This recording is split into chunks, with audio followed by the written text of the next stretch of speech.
this last Olympics when they were interviewing him about how he had gotten involved. And he was telling about the fact that his mom had given him the book and that it had inspired him and so forth. And she says, "Are you telling me that you were on an Olympic crew because of a book?" And he says, "That book is exactly the reason I was on the crew." It's amazing what you find out and what effect the book has had.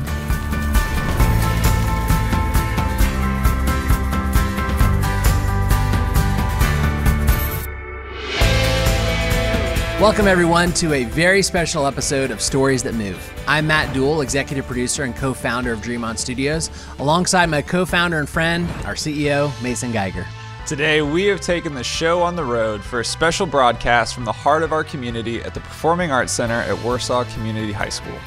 So in 2023, George Clooney directed and produced the movie Boys in the Boat, inspired by the New York Times best-selling book of the same name by Daniel James Brown. Believe it or not, this incredible story of a gold medal winning rowing team at the 1936 Olympics has special roots right here in Warsaw. So cool. So to delve into this story, we're joined by Dr. David Hoffert, superintendent of Warsaw Community Schools. Also, in a touching tribute to history and legacy, we are thrilled to welcome Judy Rantz-Willman and Jennifer Huffman, daughter and granddaughter of the Boys in the Boat protagonist, Joe Rantz. Today's episode revolves around resilience, trust, legacy, and the power of capturing amazing stories. From the halls of our schools to the Olympic waters, we'll dive into stories that have shaped lives and inspired generations. So without further ado, let's head on over to the Warsaw Performing Arts Center for an episode you don't want to miss. Hey everybody, welcome back to Stories That Move, brought to you by Dream On Studios. With you, as always, I'm your host, Matt Duell, and here with me is my good friend, business partner, Mason Geiger. How are we doing today, everyone? We are doing really good because today is a little bit different. We have taken Stories That Move on the road. We've moved away from our studio, and we've come down the road to Warsaw Community High School in the Warsaw Performing Arts Center. And here with us this morning, I believe we've got Edgewood Middle School. Edgewood, you in the house? Yes. That's impressive. That's impressive. I think we also have a handful of Warsaw High School students. Warsaw High School, you in the house?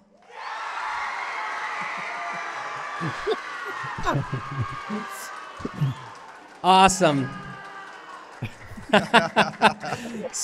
So good to be with you all this morning. We're going to have a good time.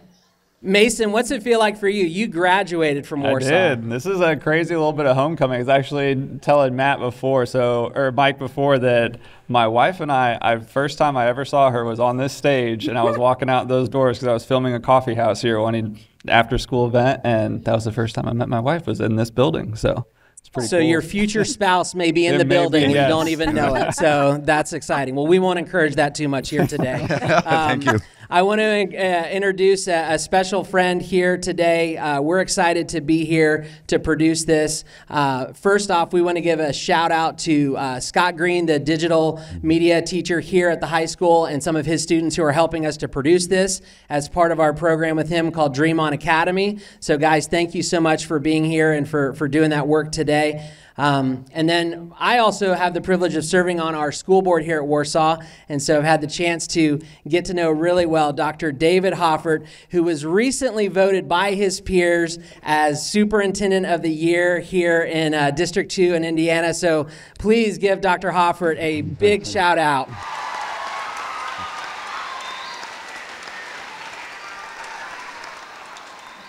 So David, welcome to Stories That Move. I'm going to let you introduce our special guests here. Oh, and what incredible special guests. You know, I shared yesterday, somebody asked me, they said, how long have you known the Rantz family, and have you ever met in person before? And I said, you know what? I have known them now for 18 years, but yesterday was the first time that I've gotten to meet them in person. Wow. And the thing that we reminded our fifth grade students yesterday as we talked to them, you never know how a small interaction can become a catalyst and change the total direction of a journey. And that's where we feel pleased as being part of Warsaw Community Schools with our guests that we have here today, because we have Mrs. Judy Willman Rantz, who is the daughter of Joe Rantz, the main subject in Boys in the Boat. And I know she'll disagree with me because she'll say it's about the team. But again, her husband or her father was the main person. And then we have Jennifer, who is Judy's daughter, who also played just an integral part inside of this journey of collecting the history and the timeline of her grandfather. Here when he was still alive, to be able to collect the history and to collect the story. Awesome. Well, Judy, Jennifer, so good to have you. Welcome to Warsaw. Thanks for joining us this morning. If you can, from your perspective, tell us how you got here. What's the connecting point that brings you here to Warsaw, Indiana? Well, back in 2006, we received a letter from Warsaw community with students that were interested in finding out more about what was it like in Berlin before the war. And they were looking for people who had been in the Olympics in 1936, because that seemed like the ideal ground to look for. And so when we got that letter, and Dad wrote back to them about things related to that, and I also had sent a query as to there's a lot of other information about this particular setup. You know, there's stuff that goes along with it. There's the Depression, and there's the building the Grand Coulee Dam, and there's how did this team come together, and just a whole series of things. And would you like to have more information? And Dr. Hoffert says, just send me anything you want, which was probably a mistake on his part. So I put together a 9-page synopsis of everything about that, touching on a lot of the different parts of the story and the background and so forth. Yeah. When I got through with that, I kept looking at this synopsis. I mean, I'd been collecting information from Dad for quite a while, trying to figure out, I didn't want his memory to just sort of fade. He died, this was in fall of 2006, and he died in fall of 2007. So there wasn't a lot of time left. Okay. And I was concerned that his story and that the story of the guys and their journey were just going to fade because nobody was doing anything to preserve it. And so when Jennifer had put together what she put together, and I knew that our neighbor, Daniel James Brown, had his first book published about 6 months earlier. And so I'm trying to figure out, okay, is this what I did? It feels to me like it could be a story, like it could be a book. But then I've got this desperate need to tell this thing, and I can't tell whether it's just me wanting so desperately to preserve Dad's memory and the memory of that story, or whether it really is good and it's worth pursuing. And then I thought, oh, well, Dan has had a book published. Yeah. I will ask him whether he would be willing to read it and give me an unbiased opinion. So I asked him whether he would, and he said, sure. So I sent it over to him, and about an hour and a half later comes back this email that was, huge and long and felt like it was covered with bling all over the outside. and he says, this has got to be a book, and I will help you in any way I can. I have resources. I will, show you where you can get information on weather and all kinds of different things, because you're going to want a lot of background information. And I also want you to try writing a sample chapter and see how you feel about that process.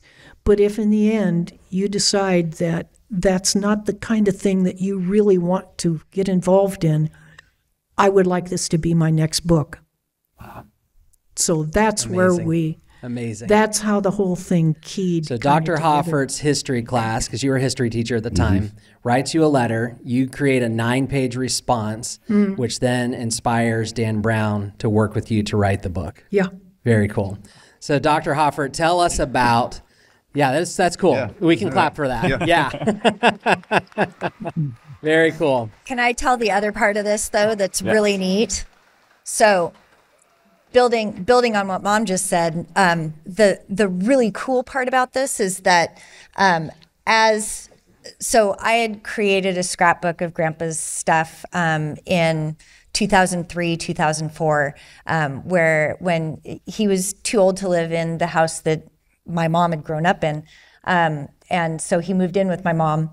And we were going through the attic, and we found all of the memorabilia in the attic from his rowing, from the Olympics. It was pictures and articles and scrapbooks and ribbons and everything was in the schedules. attic. Yeah, train schedules, everything was there. And, so I'm like, we have to preserve this stuff because there was water damage to some of it, and it was just in this trunk. And so Grandpa and I, he kind of guided me through, told me a bunch of stories, and we went to Conybeare Shell House, which is the UW Shell House, and looked through their old scrapbooks of old articles and picked out the ones that we liked the best, and put together this scrapbook of his 4 years. And that was what Mom had taken and shown people and been like, look at this thing that we made. And people were like, this would just make the best book. And that's kind of where Mom got the idea that you could make this into a book. So after she told Dan about it, and he said, yes, I'd like to take this on. And then Mom, she's like, well, maybe I better read this book that he wrote to see whether I like the way that Dan writes. That's fair. And so she read his first book, which was Under a Flaming Sky, and it was about a firestorm in Minnesota in 1894. And it's an amazing book. And if you guys have read the book, most of you, and you know what a good storyteller Dan is. And so Mom really liked the book. And then she's like, well, now I have to read it to Grandpa and make sure that he likes the way that Dan writes. So she's reading this book to my grandpa, and my grandpa says, I know the person in that book. I know Angus Hay. I played with him in a jazz band in Squim in high school. Wow. And Mom's like, I don't think that probably happened because this was in 1894 and you weren't born until 1914. So you really couldn't have known this guy. And Grandpa's like, no, I know Angus Hay. And so the next time Mom saw Dan, and she said, well, what happened to the main character in this book after this firestorm in Minnesota? And he says, well, I think they moved out to the Olympic Peninsula. So that family that was in Dan's first book moved to Squim, and his son, Angus Hay Jr., played in a jazz band with my grandpa in high school. Wow. So just the chances of that happening and there being that connection is unfathomable. Very cool. So there was that piece of it too, that then Grandpa wants to talk to Dan because he wants to talk about Angus Hay Jr., and Dan wants to talk to Grandpa because he wants to talk about the things that were a part of his life. And so when they made that first connection, which is the foreword to The Boys in the Boat, that's what that meeting was. I love it. So I love it. All right. So Dr. Hoffert, for you get this letter back. Probably a surprise, right? A surprise. And again, we love touching pieces of history. So, I mean, it was really cool. I remember my students looking at this and being like, number one, I can't believe that somebody is still here from the 1936 Olympics. Yeah. Because again, your father and your grandfather, I mean, he was almost 90 years old at this point. And so all of a sudden they are touching a piece of history and being able to dig into it a little bit deeper. So I remember them looking at it and being like, this is really cool. I understand this time period now. And I mean, they could go home and brag to everybody and nobody would ever believe that because, I mean, they were thinking, no, that's in a history book. And they're like, no, we corresponded with somebody that was there. Go back a little bit here. I mean, one, where did the idea come from for this project? And then two, how did you even make the connection to be able to find Joe? Sure. 2006, the internet was pretty much brand new. Okay. So, I mean, it's dial-up internet that is going on, but it was a great resource that was out there.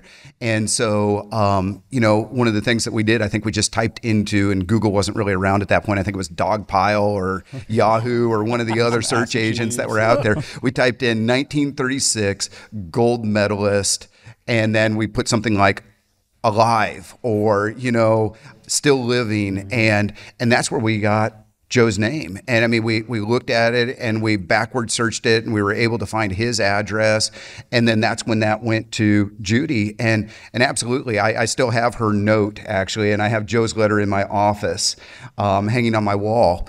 And I just remember that willingness to open up of what these stories were. And because my students were used to working with a lot of World War II survivors from Pearl Harbor, from the Bataan Death March. And so again, capturing some of their histories, and you could tell right away that Judy's dream was to capture her father's history.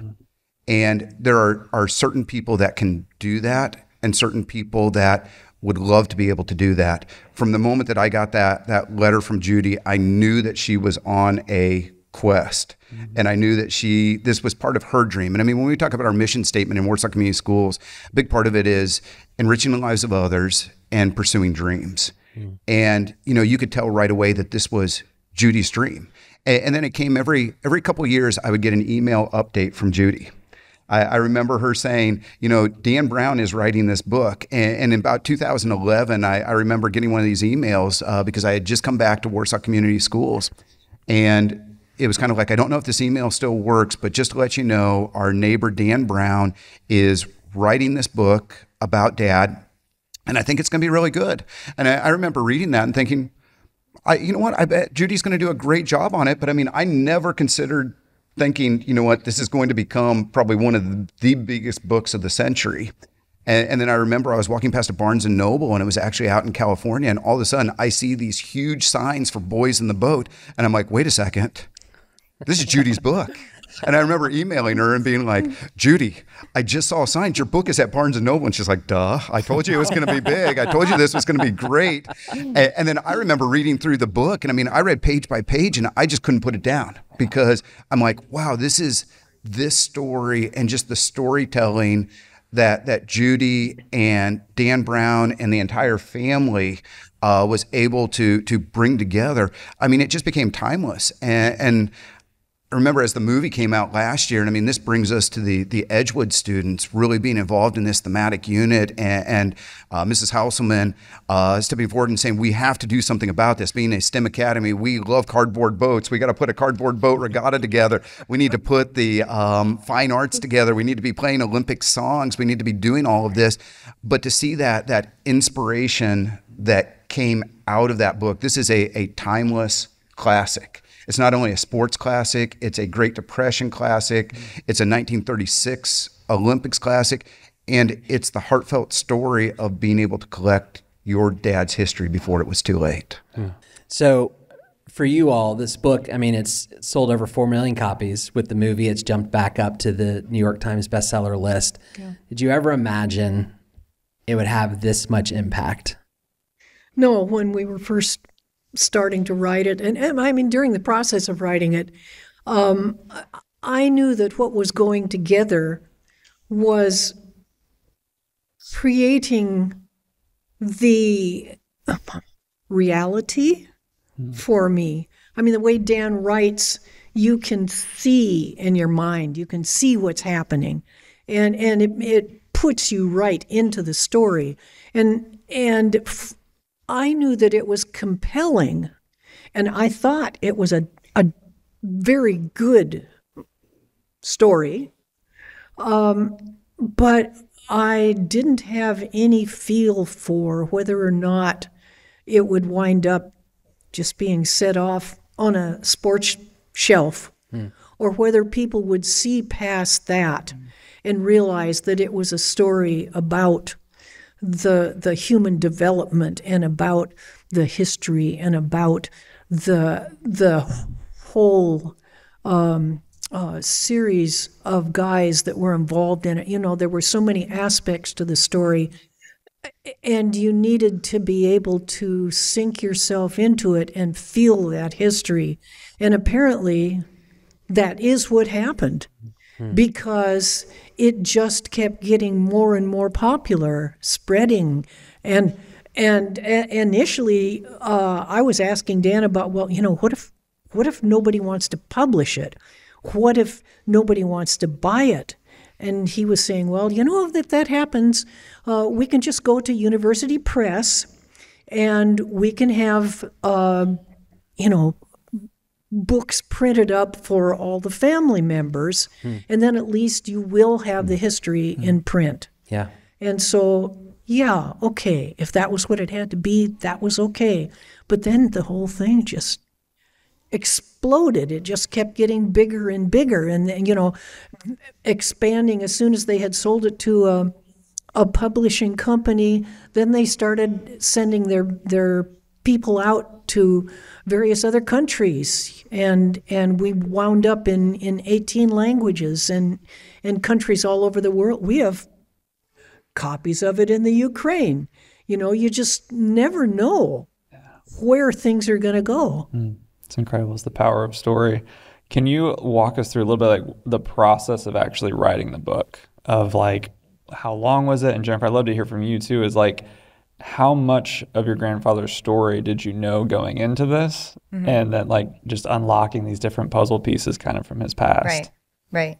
So I think that the thing that was most interesting for me, because Grandpa did not talk about, and none of the guys talked about any part of their history, really. I mean, there were people that Grandpa went to church with for years and years and years, and they had no idea that he was in the Olympics. I know that Bob Mock had people that he worked with as a lawyer very closely with that had no idea that he went to the Olympics. So it wasn't something that they talked about at all, really. It was their shared experience, and it was something that happened to them. And when you're done, you move on with life, and you have your brotherhood there, but it's not something that they touted.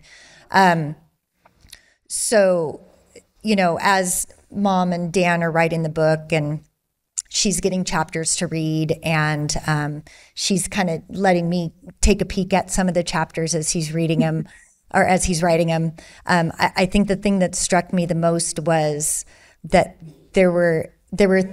so Mom spent about 3 years, the last 3 years of Grandpa's life, because she knew it was important, and she knew that there was story that was being lost, basically following him around with a pencil and a pad of paper. And anytime he would think of something, anytime he would think of a memory, she'd be there like, okay, tell me more about that. Give me more information. Just trying to get as much detail about his life as she could. And there were bits and snippets of things from like the Golden Ruby Mine, where he had given her little pieces of information like, oh, I chopped firewood for the schoolmistress, and oh, I helped with the trays here, and just little bits and pieces. And, she had given this information to Dan, and Dan writes the chapter on the Golden Ruby Mine.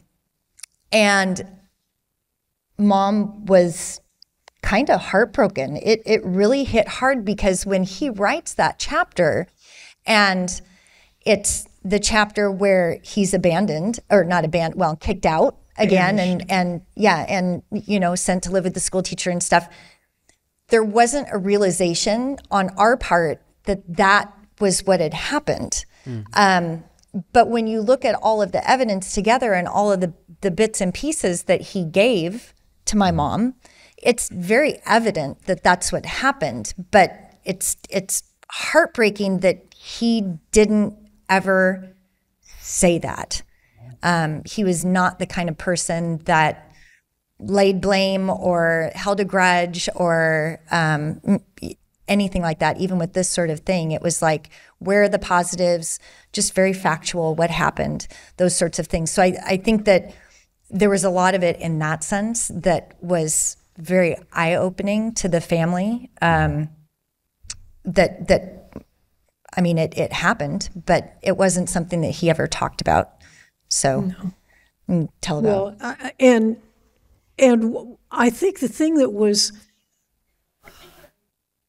so not surprising exactly about that kind of situation is that we never realized, because when he was talking about any of these things, like the thing with the Golden Ruby Mine and getting, and that he wound up living with a school teacher, well, the way that he would tell these stories, they were stories about things that he was proud that he had accomplished. They were stories like about, well, when I was living with a school teacher, I was able to chop enough firewood and, to be able to do that. Or when I went down and I was helping the camp cook, and I could deliver all of this food, trays and stuff to all of these guys and keep up with it. There was never anything in the way he talked about his past experiences that didn't approach it with a positive story, talking about the point where he'd been sent to live with a family he didn't even know out on Hood Canal when his dad had gotten the job with the Hama Logging Company, and he didn't really say anything about that, except that when he was living with these people, he had access to, and I can't think of the name, it was like Warm Cove or something like that, where he would go and swim, and there was a baby seal that would come in and swim with him. I never thought anything else. I mean, this was an interesting story. Yeah. But obviously, this was a kid who'd been shoved off and left in somebody else's family that he didn't know. It was things like that were all of a sudden hitting you. All of a sudden, oh my God, that had been happening to him his whole life. He had been being pushed off and abandoned and banished, and I never knew it. I never realized it, and yet he told me the story. But because of the way he told it, you didn't stop to think about the fact that it was horrendous. Yes. It was just that, there's this interesting thing that happened here. It's just a matter of fact for him. Yeah. Amazing. Yeah. So Jennifer, whenever you first saw the book and you got to read through it for the first time, like what was that feeling like, and what were like some of the stories that really like stood out to you? The scene that stood out the most for me in the book, by that point I had started rowing. So I started rowing about a year after Grandpa passed away. So I'd had a little bit of rowing experience and helped a little bit with some of the rowing stuff that went into the book. And I think that the scene in the book that touched me the most, and like I was just in tears by the end of it, was when they're making the final selections for the boat that's going to go to the Olympics. And Joe had been kind of in and out and feeling like, was he going to make it into the boat? Was he not going to make it into the boat? And the other people seemed to be, his other teammates seemed to be kind of locks for it. And he wasn't in there. And then they finally put him in the boat. And the boat just like took off and walked away from everybody else, and all of his teammates were like, "We got your back, Joe. Good to have you back, Joe." And just what it must have felt like, that feeling of validation, like, yes, I do belong here. I do deserve to be here, and I am, I'm going to be a member of this team. It just chokes me up even to think about it, especially after somebody who had been abandoned so many times and left out so many times, to be able to finally have that feeling like you are really a piece of this had to have been just amazing. Yeah. So obviously Joe was a humble man, didn't lead with telling his story. He wasn't going around showing off his gold medal. I'm assuming wouldn't love all the fanfare of everything, with the movie and the book today. But what do you think he would want to communicate to people today about his life, about his story? I think probably the most important thing to him, well, there'd be two things. One would be that whatever you do, it needs to be done what, like for the benefit of others. It needs to be something useful. And when you do it, you need to do it to the best of your ability. That anything worth doing, I guess, is worth doing well, to quote an old, but I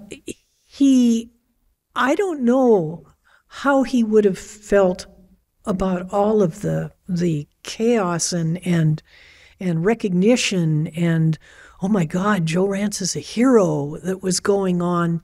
That was never anything that he was about. But I suppose there was no stopping it. But the fact that there were things that came out of this that were things that he would have felt were important. Like, for instance, Squim, where he spent the part of his days that he really felt good about. They wanted to do something to honor or recognize him. And so the Sunrise Rotary in Squim is working on getting enough money to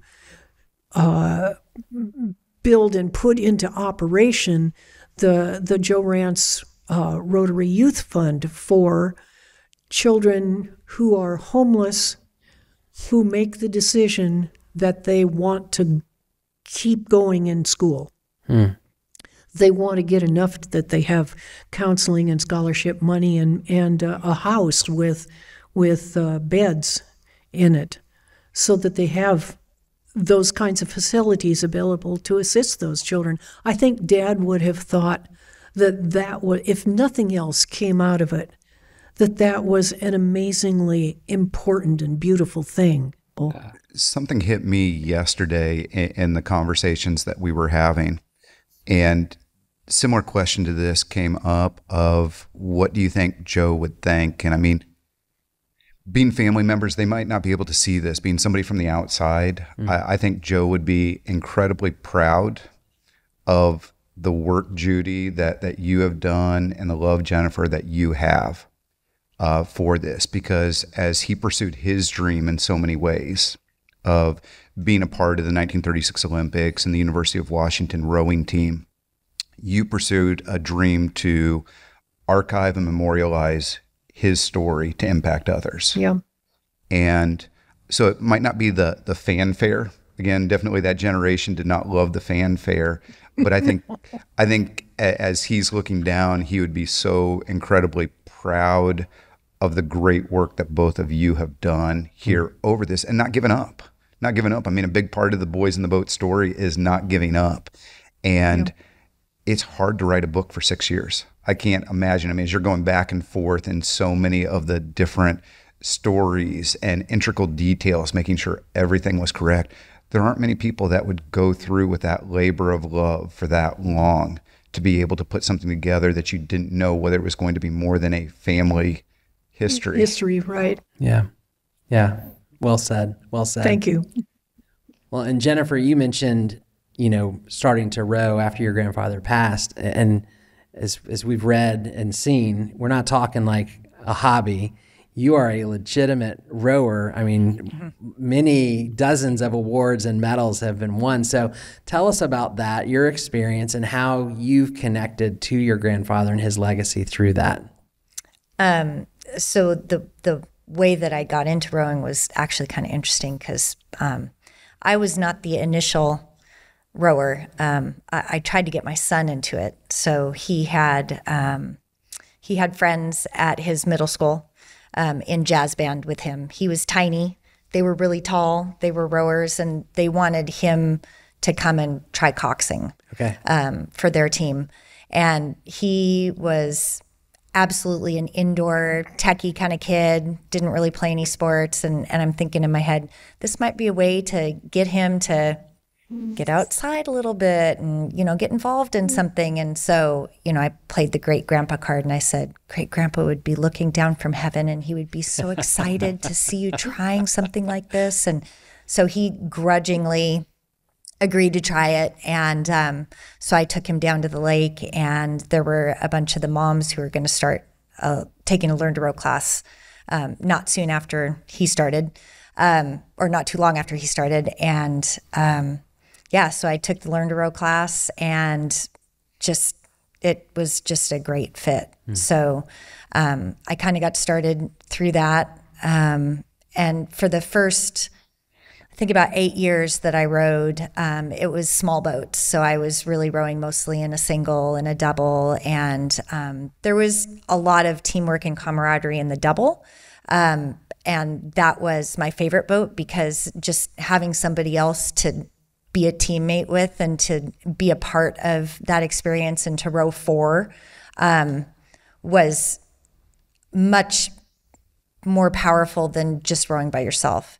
But the whole time that I was rowing in the double, I was thinking, what would it be like to row in an 8 and to have an opportunity to feel that kind of power and that kind of teamwork? And I finally did get the opportunity to experience that about 9 years into my rowing career. I, through a fortuitous set of circumstances, on the indoor rowing machine, I met some people who also rowed in Seattle, and this friend was like, "You should come and go out with us sometime, sub in in an 8." And I'm like, I don't know that, I've tried an 8 a couple of times just as a novice, and I didn't like it. It hurt my body. And she's like, "No, you should come try it." So eventually we got to the point where I was like, okay, I'll come try it. And I did not realize at the time that the people who were, that I was going to be subbing in for, were like ex-collegiate athletes, ex-national team, ex-Olympians.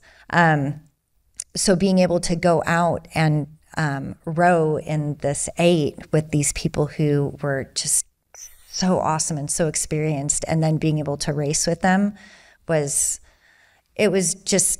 so great. And I mean, obviously it's not the same as what Grandpa did, but boy, just that feeling of being in that boat with those people where you know that everyone has so much experience and they're so strong and so good. And then it's like, I gotta try and keep up with these people, I gotta make sure that I don't let them down. So there's that feeling, along with just the feeling of being something that's just so much bigger than just you, and being good at it. That was, it's very hard to describe, but it was, it was amazing. For some of our listeners who maybe they've seen rowing on the Olympics, and that may be the only connection they have to it, paint a little bit of a picture of just the physical, mental, what is required to be a part of an 8-man crew in the boat.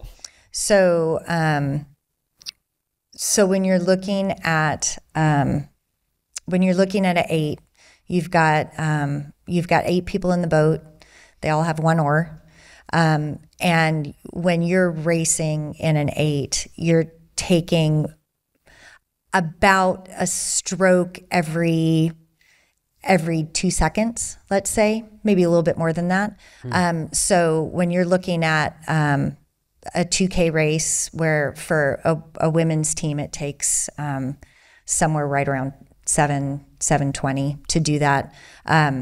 So you're doing 7 minutes of taking a stroke every 2 seconds, and you've got to be able to do that time after time after time after time without hitting the water before anybody else, without getting your blade stuck, without coming up the slide, coming up to the catch at a different time than the rest of your teammates, because it's amazing when you're in a boat how you can feel, even just on the sliding seat, when you're going back and forth and taking strokes, you can feel if somebody's coming up to the catch faster than you are, or coming up slower than you are. You don't even have to be hitting the water at different times for it to not feel right. So to be a really good crew, it has to be so in sync that it makes it so that everybody can work to their full potential. So you've got that piece of it where it's just the technical, Are you catching at the right time? Are you releasing the water at the right time? Are you taking full advantage of the entirety of the stroke and not missing water and all of that? And then there's the physical aspect where when you're looking at a 2K race like that, it's been likened to playing 2 entire basketball games in the span of that one 2K race, less than 8 minutes. It's very, very hard on your body. Wow. You've got the whole anaerobic piece that is at the beginning of the race, and then you're trying to keep enough oxygen in your body to be able to finish it out. It hurts. It's painful, but it's absolutely worth it. Yeah. No, you see like the end of the races and like they just collapse from exhaustion. Yeah. But it's like to be able to be at that level and be that in tune and in sync with everyone around you. It's it's incredible to watch. I want to dive back into a little bit. So Joe's story, they were seen as the underdogs, very much. I mean, they're going against teams who have been training, doing this for a much longer period. What do you think it is about what made their team so special? I think part of what made their team so special was just the fact that they were all so humble. They were all kids who just came from very middle classy or lower class kind of backgrounds, and they all needed this, or the majority of them needed it.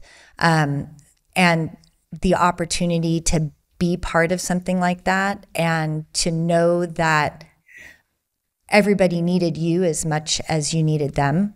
And everybody was relying on each other the way that they did. I think that there's a chemistry there that maybe other teams didn't have, along with the fact that they were just so fit. And there's a lot to be said for the physical labor that every single one of those guys did, not related to rowing.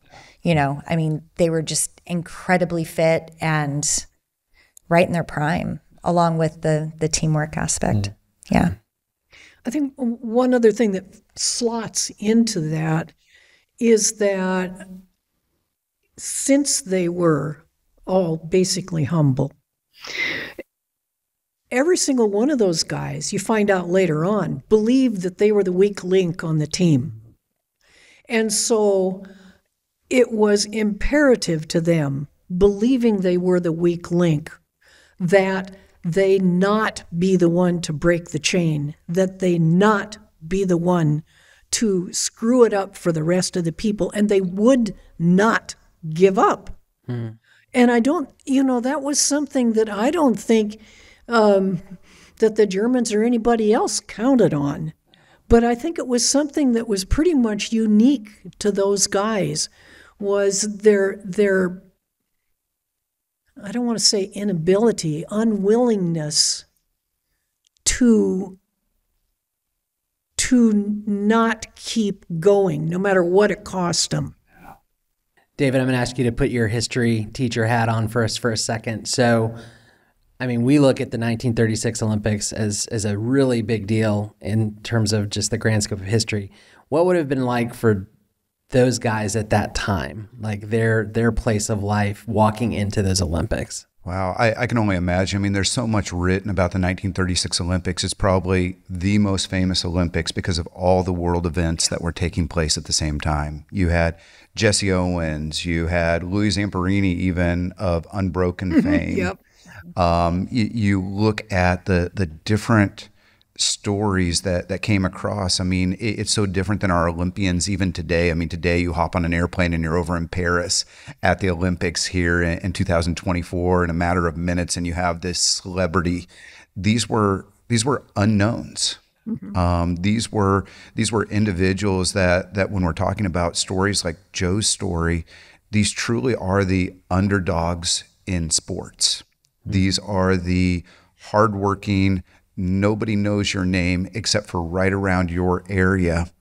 And rowing, especially even in this time, I mean, I think it was one of the things that amazed me the most. It was like going to the Indy 500. You had hundreds of thousands of people that would show up And the majority of the great rowing teams were more of an upper class. You look at it, Princeton, Yale, Harvard, East Coast Ivy League. And so the idea that you have a group that are coming out of the CCC camps of the Great Depression, of kids that were abandoned, or as you said, middle class or lower class, that are just working to be able to go to college, to be able to live that American dream. I think that's one of the biggest parts of this story. So I can only even imagine as Joe and some of the others are on the ship sailing over. And again, what that had to be like. I mean, Judy said yesterday to a group, have you ever wanted to be on a time machine? And I'm like, yes, I would love to go back to the 1936 Olympics. I'd love to be on the USS Manhattan that was on its way over to Berlin, Germany, and be able just to hear these different conversations, the different food. I mean, I can't imagine that most of them had eaten some of the food, especially as they got over into Europe. And then to see this spectacle that was there, and see some of the world events that were forming right underneath them, to see those moments in history had to just be amazing for these local kids that rowing pulled them out of their local community into a bigger, broader world. So do you feel like Joe had a sense in the moment of this is a really big deal, or did it was just another race? No, I don't think any of them did. They were there to race. And it wasn't like they spent any particular time or effort being involved in news event, watching,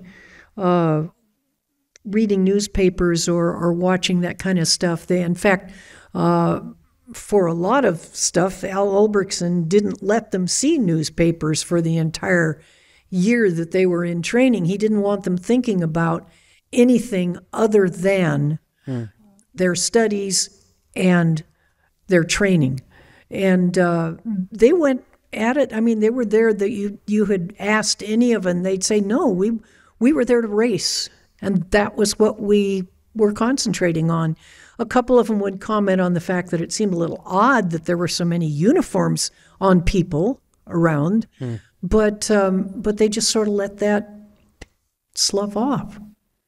What a great lesson there, just that kind of focus. I mean, think about our lives today and the distractions that we live in to be able to isolate and hone in on. That's amazing. Yeah. Through the process and like the book and the movie and everything, is there a story that comes to mind that it's like maybe didn't make it into the book, or something you found through scrapbooking, like a discovery that you had that just like that you'd be able to share that was special?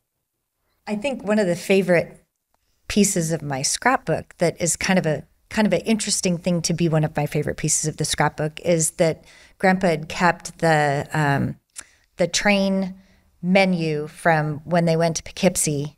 So they had there was a menu that had their pictures on it, and then it was what was going to be served at every meal every day that they were on the train on the way back to New York. And you look at the menu on that, and the things that they ate were so much different than the things that they eat today.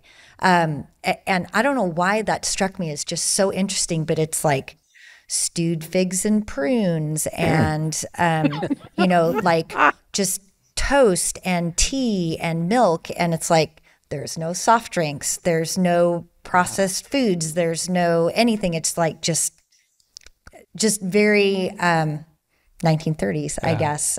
But for some reason, that train menu struck me as just really interesting, very of the day, shall we say? Absolutely. Yeah. So the movie comes out, premieres. Talk about just what that has meant to you all, your first experience of seeing it. I know it's obviously different than the book, but what did it mean to you to see on this big screen your dad, your grandfather's life? Oh, that was an amazing experience. And you're right that it was, the first time I saw it, it was like, oh my gosh, this is different and this is different. And how could they leave that out? And why don't they have more of Dad's history as a little kid? And they really needed, and your mind is just going like this while you're watching it. And then after I had a few days to sort of back away from it and reset myself, because I had, of course, watched the PBS documentary, The Boys of 36. And that was like right down the line. Absolutely. Everything was historically correct and timed out correctly and everything. But then I realized that what I'd been watching was a movie. And you have to give it the leeway to be a movie. It's taking a 14-hour story and moving it into 2 hours. And it's condensing stuff and it's Hollywoodizing stuff. And you have to let it do that.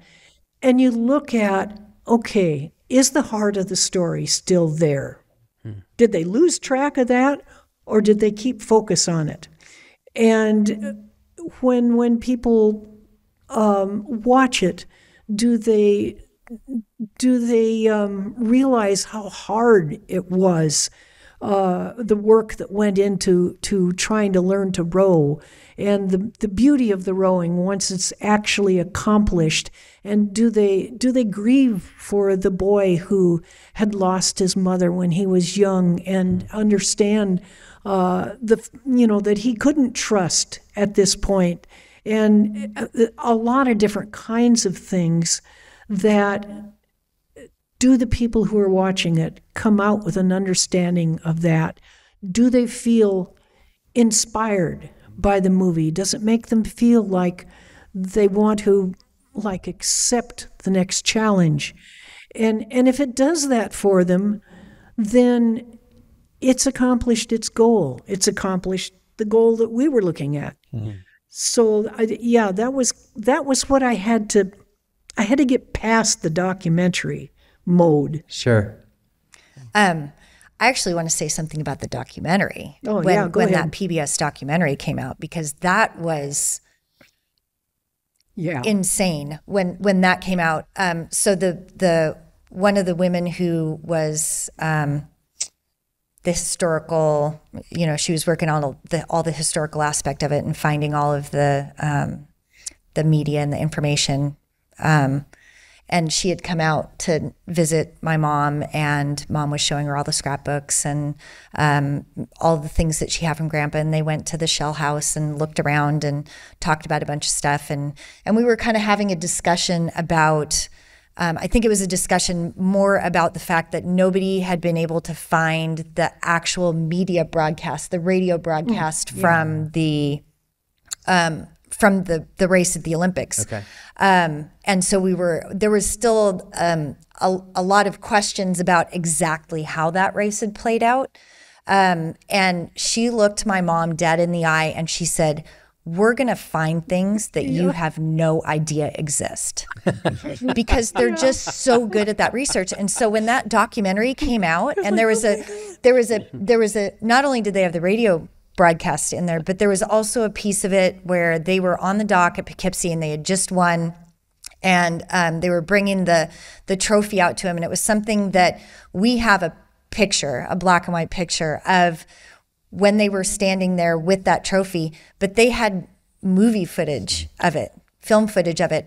And there was something about seeing my picture that I had in my scrapbook with all of the guys breathing and talking to each other. Come alive. Right. And it was it was the most weirdly surreal experience to be like, oh my God, that it's not just a picture, that legitimately happened. And it was probably the coolest thing that I've ever seen, because I knew it as a picture, and here it is in movement, in real, so, and you see the guys, poking each other and grinning, and it's it was just so neat. And then I guess in terms of the movie, I think the thing that made me the most happy was the way that they portrayed Grandma, because she was always very, very feisty and very opinionated. And I thought that they did her justice. And the story between Grandma and Grandpa, that was very touching. I really liked that piece of it. I felt like that was not realistic. I mean, it wasn't realistic. I mean, she was never in a sorority or anything like that. Yeah. But in terms of just the way that they portrayed her and the way that she was, I thought captured that the spirit. it was. Yes, definitely. Yeah, I liked that. So Jennifer, tell us through the scrapbooking process, what started to develop for you of just what it meant to capture the story? It was interesting in the scrapbooking process. I was, as a teenager, young adult, not really very interested in older people, their histories, things like that. And this was something where, as I started working on this with Grandpa, and seeing all of the stories that he had to tell, and being able to kind of immerse myself in that, how important it was and how lucky I was to be able to take part in that and to learn those stories before he passed away. Because then once he passed away and I started growing after the fact, and it was like, God, I wish he was still alive and I could have talked to him about all of this stuff too, because it wasn't things that I had experienced at that point.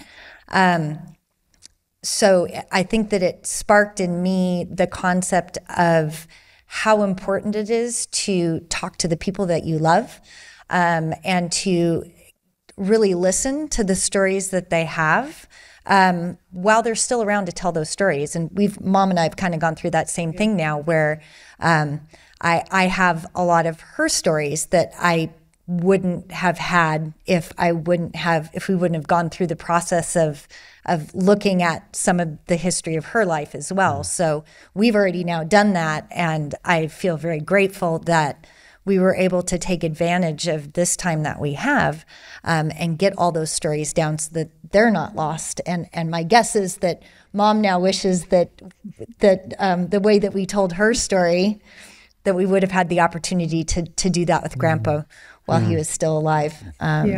So there's a lot of that if you don't get it, you lose it, and you need to take advantage of that. Absolutely. Okay, so part of the history, I understand there was a moment the gold medal went missing. Is that correct? Yeah. Tell us about that. A long time ago. It had been missing since I was a kid, and nobody knew where it was.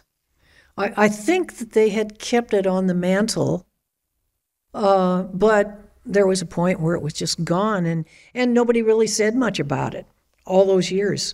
And it wasn't until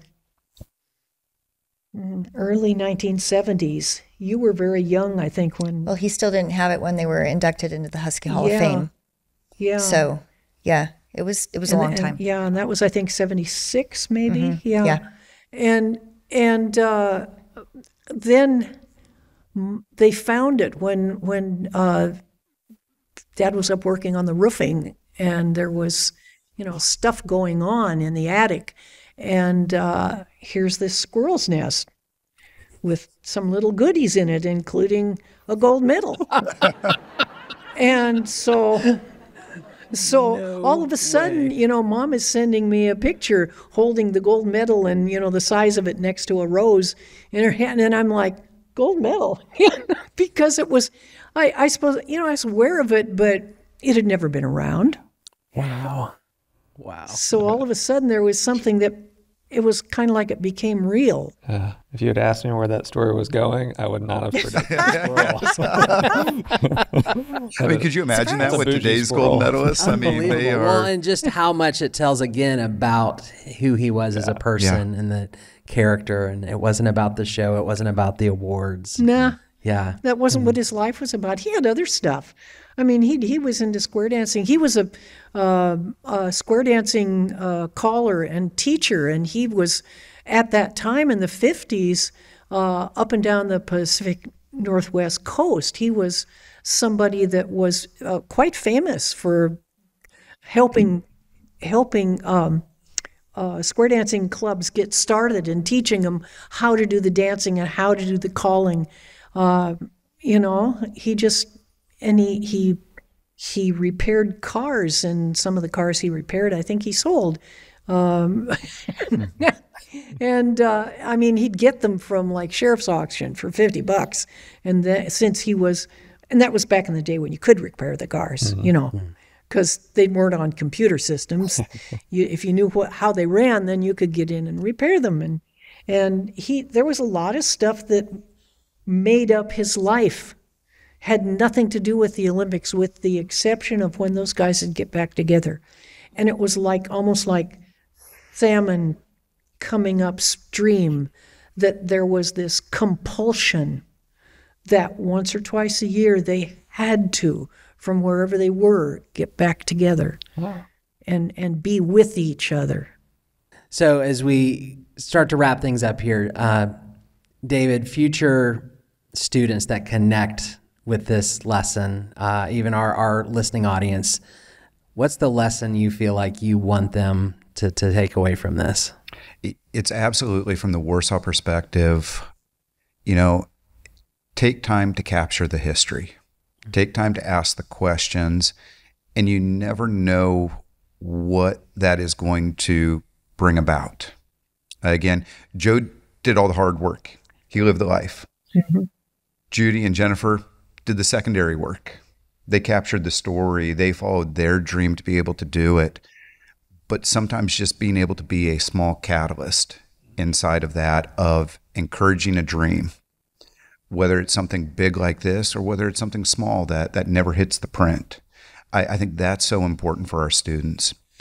I'm just so excited because as we talked about even this visit and coming here, we kept using the term full circle.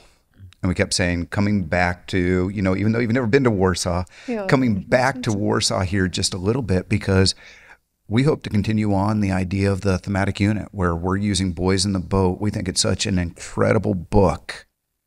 And we think it's such an incredible piece of literature that every other year we want to use this with our middle school students as a school-wide read. And Judy's conversation with me from the beginning is, I'm not going to be able to come back here every year. Where Ray, her husband, said, I'm retiring. I'm retiring. I'm over 80 years old now, and we're retiring from the book, from the story. We've accomplished so much of our goal inside of this that we're not going to be able to come back, but leaving that piece of history that continues on that story. I hope 20, 30 years down the road, they're doing a remake of Boys in the Boat. It'll be interesting. It'd be interesting. But again, bringing it back around. But we're going to be able to share these stories. We're going to be able to share Judy, Jennifer, and Ray with our students for many, many years to come, even though they're not physically here in Warsaw. And again, that's part of that journey that goes into this whole story. One of the things that when you talk about what was the effect of the story and how has it affected people and has it made differences in anybody's life? And I think one of the things that happened or we found out about pretty recently was that one of the 4 guys who were on the 8 at the Olympics, and he was in fact rowing in the number 7 seat. This year. This Olympics. Okay. This Olympics, yeah. He was rowing in the number 7 seat, which is the seat that my dad rowed in. And he was interviewing with King TV, and the gal was talking to him about, how did he come about to start rowing and so forth. And he was talking about how he had been trying to be in track and field as a high schooler, and that it just wasn't working out, and he had decided that he just wasn't a sports person, and he was giving up on that kind of thing. And his mom got a copy of The Boys in the Boat and basically said, you will read this. And the next year, after he graduated, he went to the university and he turned out for crew. And he stayed with the crew and won a number of national championships during the time that he was on the crew, those 4 years. And then this last Olympics, when they were interviewing him about how he had gotten involved, and he was telling about the fact that his mom had given him the book and that it had inspired him and so forth. And she says, "Are you telling me that you were on an Olympic crew because of a book?" And he says, "That book is exactly the reason I was on the crew." So yeah, it's amazing what you find out and what effect the book has had. You don't even stop to realize it. So as David mentioned, the full circle moment of bringing the story back here, what has it meant to you all to be here, to be in Warsaw, to share this story in this way? Well, in an odd way, it's sort of like coming home, even though we've never been here. But it's to have started that and to see it really spread out and become a thing that sort of now is moving on its own and get to the place where, yeah, we're back here and it's going to keep going. Jennifer had a unique conversation yesterday down in the village of Winona because she went into Cloud9, again, Keith's store. And Jennifer, I'll let you share it. But again, he was asking her what they were doing here in Warsaw and Winona Lake. And all of a sudden he's like, my kids were involved in that. Yeah. You know? Yeah.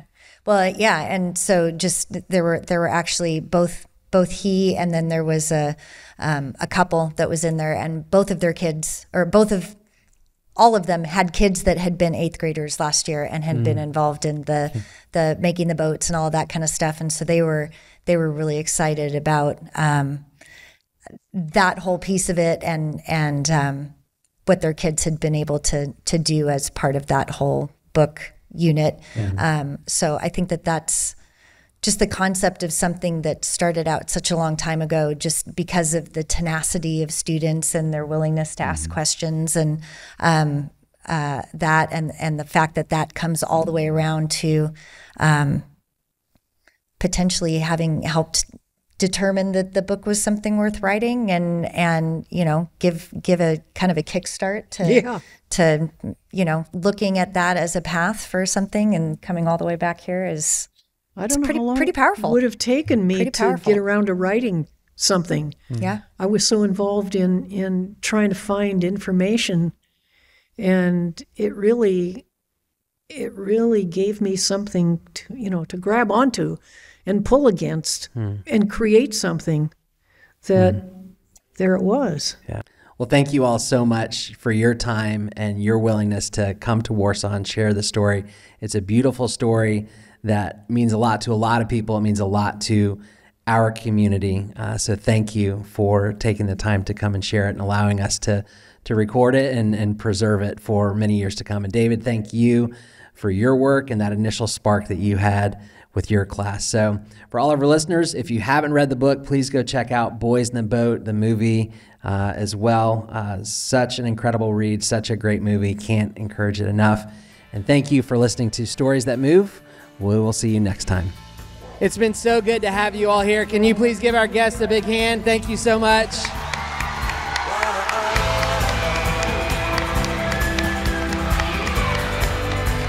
Thank you for joining us for this episode of Stories That Move, brought to you by Dream On Studios.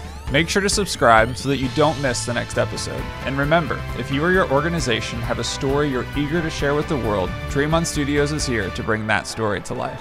Don't hesitate to reach out. You can find us on LinkedIn, Instagram, Facebook, or visit our website at dreamonstudios.io. We understand how overwhelming it can be trying to bring your vision and story to life, but that's why we exist, and we've walked alongside hundreds of clients doing that very thing. Yeah. We believe every story has the potential to inspire, to move, and to make a difference. Let's make yours heard. Until next time, keep moving forward and keep telling those stories that matter. Take care, everyone. We'll see you next time on Stories That Move.